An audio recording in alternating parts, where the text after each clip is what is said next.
Hello friends, मैं गजानन सिरसट और मैं आपके साथ आज कुछ बात करना चाहता हूँ इंडिया चाइना के इशू पर।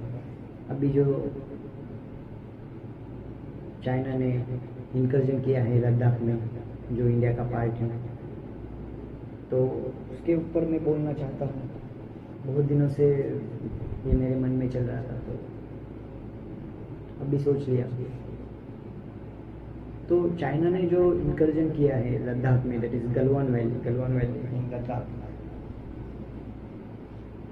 तो हमें अगर इसका पर्पस क्या है, चाइना का इंटेंशन क्या है और उसके कंसिक्वेंसेस क्या होंगे और इंडिया के पास ऑप्शन क्या है उसको टैकल करने के लिए, अगर ये जानना है तो हमें पहले उसका कंटेक्स्ट समझना होगा कि why China attacked. And right in this moment, that is in May, I think May 4 या 5 मई में चाइना ने अटैक किया था। तो उसी टाइम पे क्यों किया, वो क्या सिचुएशन, इंटरनेशनल सिचुएशन ऐसी आ गई कि चाइना को अटैक करना पड़ा, ये सब हमें देखना पड़ेगा। पहले मैंने बताया कि चाइना, पहले मैंने आई थिंक वीडियो में मैंने उसके डिस्क्रिप्शन टाइटल में नाम रखा है कि Chinese master stroke, that is Ladakh incursion. Why this is masterstroke for Chinese to invade in Indian Ladakh region, that is Galwan Valley. तो एक बात समझ लो कि China is a very shrewd power. Shrewd मतलब दिखाने का तरीका कुछ और होता है और करने का कुछ और तरीका होता है, सोचने का कुछ और तरीका होता है। कि चाइना ने तो ऊपर से तो ये सिंपल चीज़ लग रही है कि China has captured the Indian territory, but not that is simple. It is not just as simple as you think. तो China has multiple purposes to invade in the Galwan valley. तो सबसे इम्पोर्टेंट पर्पज है कि geopolitics. First purpose है geopolitics. Geopolitics means politics based on the geography. तो हम ये सोच रहे हैं कि Galwan valley is India's part and China ने वो टेक अवे कर दिया। ये हाफ ट्रूथ है। Galwan valley is a very strategic importance for India. ये ध्यान में रखो कि स्ट्रेटेजिक गलवान वैली का बहुत स्ट्रेटेजिक इंपॉर्टेंस है इंडिया के लिए। अगर इंडिया गलवान वैली में आ जाता है, गलवान वैली कैप्चर कर देता है, तो India can watch on the Aksai Chin which was part of India, but 1962 China has taken that part. तो अक्साई चीन पर वॉच रख सकता है इंडिया थ्रू गलवान वैली। और Aksai Chin is a part which connect the Xinjiang and Tibet region of the China, and both Xinjiang and Tibet region are unstable region of the China. तो India through Galwan valley can watch the Aksai Chin and also control the Xinjiang and Tibet region of the China. तो China के strategic calculation में था कि India के पास Galwan valley होना मतलब कि चाइना के लिए it is a vulnerable part. तो चाइना ने इस वजह से गलवान वैली में आक्रमण कर दिया। तो ये है फर्स्ट रीज़न। दूसरा रीज़न है कि ये ध्यान में रखो कि चाइना के कैलकुलेशन में पहले ये ध्यान में रखो कि अभी पोस्ट कोरोना वायरस सिचुएशन में चाइना के अगेंस्ट एक फ्रंट खोला जा सकता है। चाइना के बड़े बड़े लीडर हैं, उनके दिमाग में ये कैलकुलेशन है कि पोस्ट कोरोना वायरस सिचुएशन में on the corona virus issue there will be a big front against the China, and this front and major leader of this front will be USA, then India, then Japan, then Australia, then Europe. ये ध्यान में रखो कि post corona virus के पहले भी एक group था, anti China group, that group called as a quad. Quad means 4। This is a group of 4 democracy. Which democracy? USA, India, Australia and Japan. And this group was specially designed for containing the China's rise, containing the China's expansion in Indo-Pacific region. Indo-Pacific region means Indian Ocean and Pacific region. Indian Ocean और Pacific region में जो China के illegal activity चल रही है उनको रोकने के लिए ये क्वाड ग्रुप तैयार किया था। तो अभी पोस्ट कोरोना वायरस सिचुएशन में USA want to expand that group, that is from Quad to Quad plus. USA want to include countries such as Vietnam, South Korea, New Zealand, and Canada in that group, and group was specially made from anti-China to contain the Chinese activity. तो ये ध्यान में रखो कि why India, India पे ही aggression क्यों, and why not USA और Japan और ऑस्ट्रेलिया. ये ध्यान में रखो कि USA is a very big power, very US right now. US is a superpower, so China cannot directly attack on the USA. It will be a very big cost for USA, a big cost for China. But China can attack on Japan and India, but China has choose India to attack. ये ध्यान में रखो कि आसिया में सिर्फ एक ही power है जो कि चाइना को आंखें दिखा सकती है, वो है India. India is the only power in Asia which can contain, which can resist the China's expansionism, because India is a very big country from population basis, from area basis. 135 crore we have population, and लगभग 32 lakh acres of we have area. So we have well capable and we have potential to contain the China's expansionism. We have a fastest growing economy in the world. We have a third largest economy in the world, next one to China. So India has a very big opportunity or big potential to contain the China. China के strategy calculation में ये था कि India and only India can resist the China's expansionism after USA. तो China ने पहले से ही India को बैकफुट पे ढकेल दिया by incursion of the Ladakh incursion से चाइना ने पहले ही बैकफुट पर रख दिया. अब जब इंडिया को चाइना के अगेंस्ट फ्रंट खोलना होगा तो इंडिया के माइंड पे होगा कि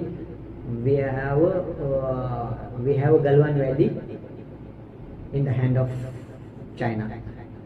तो पहले से ही चाइना ने ये ध्यान में रखा था कि इंडिया को अभी बैकफुट पे धकेलना है. तो ये दूसरा रीजन है. तीसरा रीजन ये ध्यान में रखो कि चाइना डोमेस्टिक मैटर, ये बहुत इंपॉर्टेंट रीजन है और मुझे लगता है कि ये सबसे ज़्यादा इंपॉर्टेंट है, क्योंकि पिछले 3-4 साल से चाइना का इकोनॉमिक डाउन टर्न चल रहा है. इकोनॉमिक एक्टिविटी स्लो डाउन हो गई है, अनएम्प्लॉयमेंट बढ़ रहा है चाइना में. तो ऑब्वियसली चाइना के जो लोग हैं उनके गवर्नमेंट के खिलाफ बोल रहे हैं, जो डिक्टेटर गवर्नमेंट है. और चाइना की जो डिक्टेटर गवर्नमेंट है, any dictatorial government is very sensitive about the people's opinion, and China's government's legitimacy is solely lie on how it can deliver to its people through the economic activity. और अभी तो economic activity slow down हो गए और Chinese लोगों का anger China के खिलाफ भी बढ़ रहा है. तो लद्दाख इंकर्जन से चाइना ने क्या साधा है? चाइना ने suddenly that anger had channelised towards against the India. China has manipulated their people's angers from their against their government to against the Indian government. That means that through the Ladakh incursion, China has nationalized the people's mind from anger of the people. तो ये तीसरा reason है. चौथा region है कि Hong Kong issue. Recently China ने Hong Kong security law establish किया है और हांगकांग सिक्योरिटी लॉ से चाइना वांट्स टू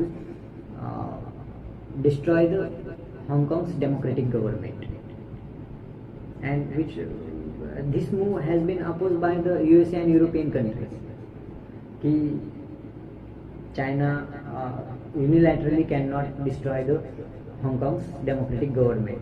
यूएसए के प्रेसिडेंट ट्रम्प ने उनके कांग्रेस में एक लॉ भी पेश कर दिया था against the Hong Kong security law. तो ये चाइना ने इंडिया के लद्दाख में इंकर्जन करके जो भी वर्ल्ड लीडर है उनका focus from Hong Kong issue to India China dispute पे शिफ्ट कर दिया। That means that the China manipulated the world governments focus from Hong Kong issue towards the India China dispute. ये चौथा पॉइंट है और ये भी सबसे इम्पोर्टेंट पॉइंट है। पांचवा पॉइंट है कि work of the Modi government with respect to the border infrastructure. तो पिछले 4-5 साल से क्या हो रहा है कि Indian government on war front developing the border infrastructure, that is roads, highways, railways towards the border. Purpose ये है कि ये सब सारा इंफ्रास्ट्रक्चर डेवलप करने का कि India can so that India can easily move their military army towards the border area in case enemy attack the Indian border. So ये पर्पज है। अभी लद्दाख में क्या हो रहा है कि लद्दाख में एक दौलत बेग ओल्डी रोड है जो इंडिया बना रहा है, लगभग 250 किलोमीटर का रोड है। और वो रोड बनते ही चाइना का जो स्ट्रैटेजिक एडवांटेज था कि चाइना ने ऑलरेडी सब रोड एंड इंफ्रास्ट्रक्चर हाईवे सब बना दिए हैं, इंडियन साइड के ही बाकी है। अभी जो पिछले गवर्नमेंट थी या पिछले के पिछले गवर्नमेंट थी, थोड़ा सा निगलेक्ट हो गया था कि बॉर्डर इंफ्रास्ट्रक्चर पूरा डेवलप करने के लिए। तो अभी India has been developing fastly, but अभी चाइना का वो स्ट्रैटेजिक एडवांटेज खत्म हो रहा है कि China has very well developed border infrastructure. अभी इंडिया भी बना रहा है। तो China want to retain that border infrastructure. So China already attack the Galwan valley to pressurise India to not do the border infrastructure road to maintain their the strategic advantage. ये है पांचवा point. फिर छठवां पॉइंट है कि article 370, ये ध्यान में रखना कि आर्टिकल 370 हटा दिया है इंडिया ने जम्मू कश्मीर से। तो China has been irritated by that move.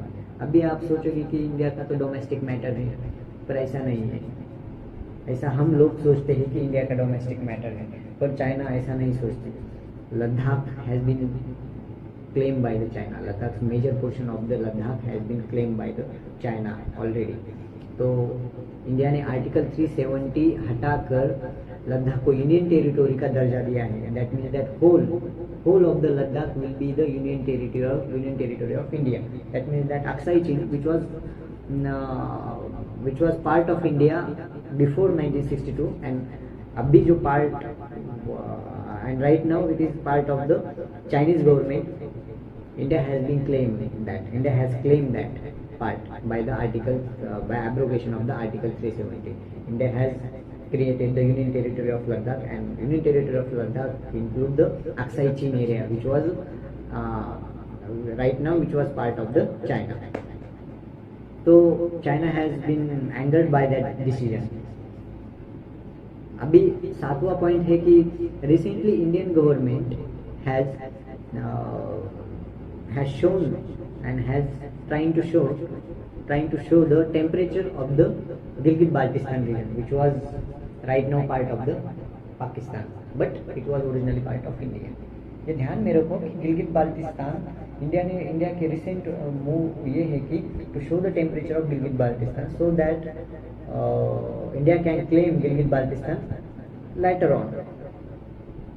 तो इसकी वजह से चाइना को क्या फर्क पड़ता है, ये ध्यान में रखिए कि चाइना का जो मोस्ट इम्पोर्टेंट प्रोजेक्ट है CPEC means China Pakistan economic corridor is run through the Gilgit Baltistan से चाइना का जो चाइना पाकिस्तान इकोनॉमिक कॉरिडोर है $46 बिलियन का प्रोजेक्ट है, वो गिलगित बाल्टिस्तान से जाता है।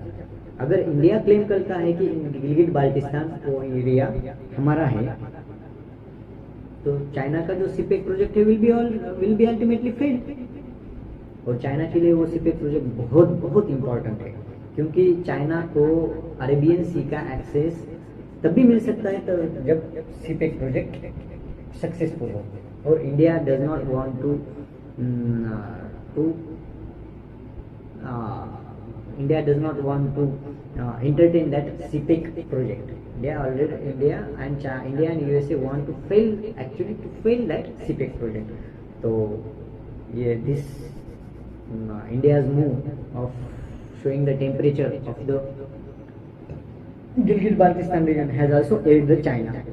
तो अभी चाइना ने इस लद्दाख इंकर्जन से क्या हासिल कर दिया?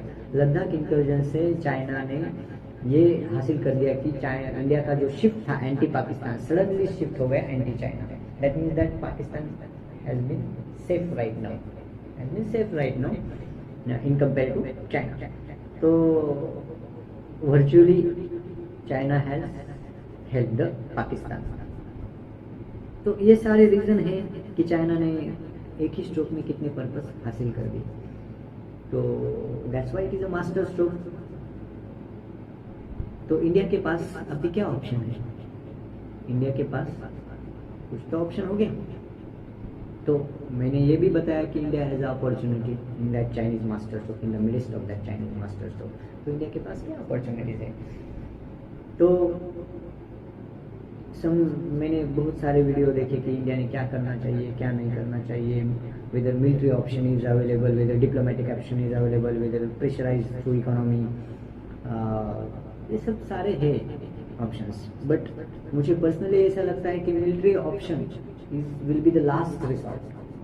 We should not try the military option unless and until all options will be failed. So what are the other options? I think India should maintain the two-pronged strategy. That is that pressurize the China, it is the one strategy, and diplomacy is the another strategy. Diplomacy means that we should diplomatically deal with the China by the back door, and simultaneously we should pressurize China through various means. तो first strategy हम discuss करते हैं कि how to pressurise the China. तो different option है, military option है, economic option है, political option है। तो which should be choose, which should be left out, discuss करेंगे। तो पहले ये ध्यान में रखिए कि चाइनीज पीपल्स, चाइना की जो गवर्नमेंट है उसकी ताकत, उसकी वीकनेस क्या है। चाइना की वीकनेस ये है कि वो है export oriented economy. That means that China जो प्रोड्यूस करता है उसको कहीं ना कहीं तो भी बेचना पड़ता है। तो अभी इंडिया का इतना बड़ा 135 करोड़ का मार्केट है। तो चाइना यहाँ पे उनके मोबाइल्स बेचता है, मैन्युफैक्चरिंग यूनिट्स बेचता है, अपना डिफरेंट प्रोडक्ट्स बेचता है। तो we have option to harm that Chinese export oriented policy.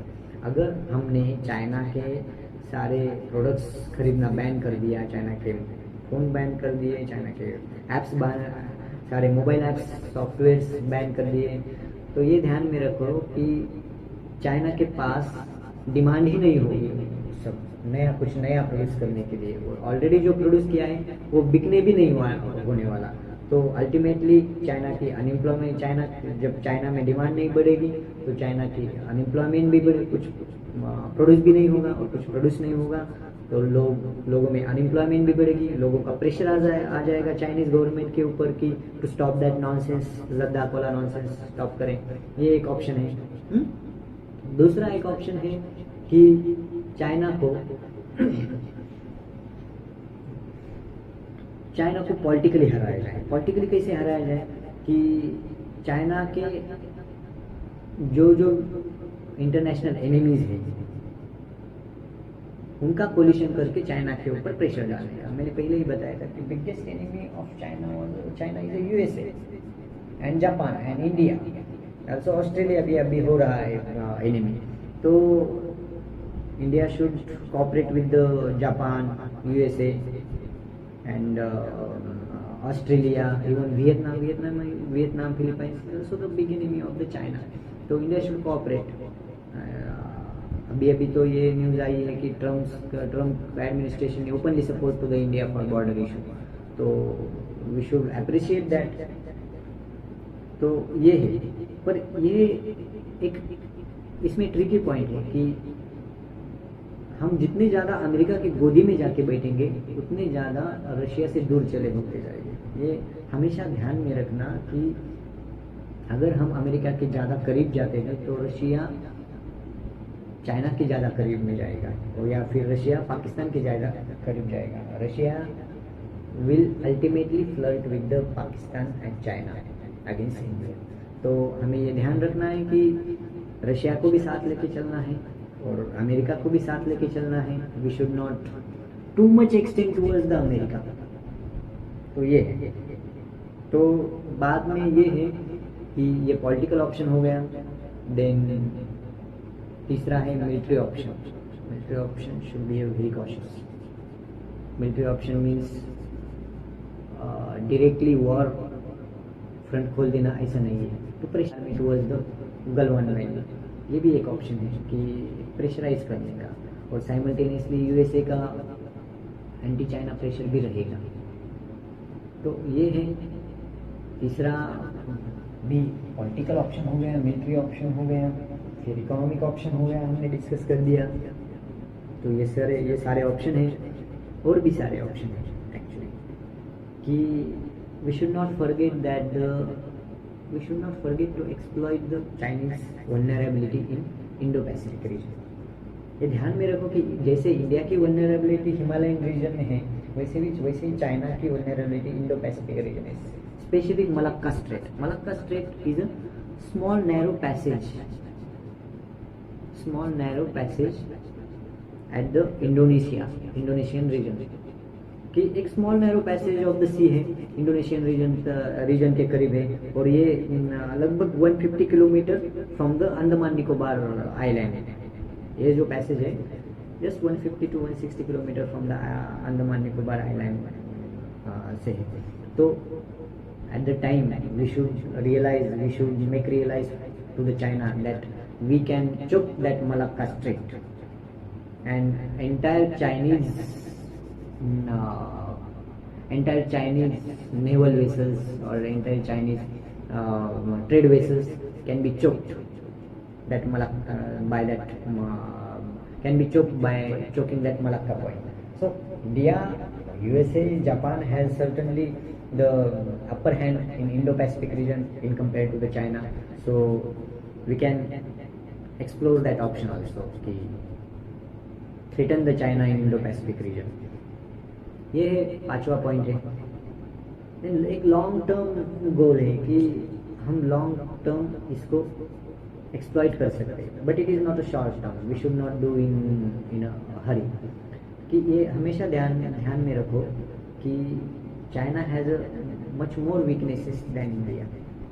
China has weakness in Xinjiang region, China has weakness in Tibet region, China has weakness in Hong Kong region, China has weakness in the Taiwan region।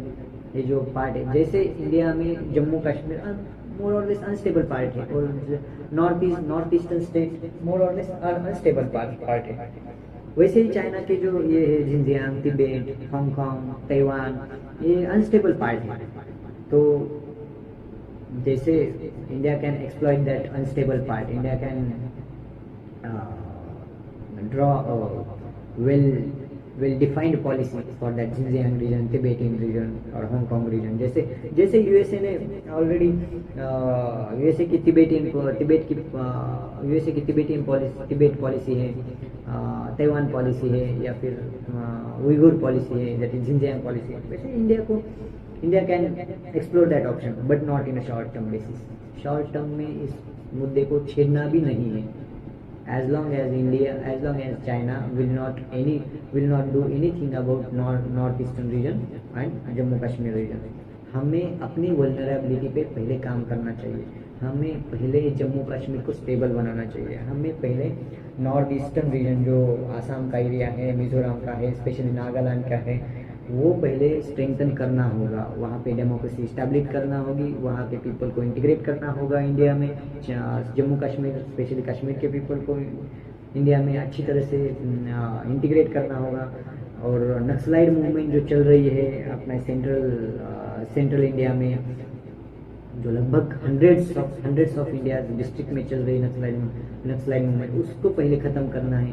ये सब ख़त्म करने के बाद हम Chinese vulnerability explore कर सकते हैं।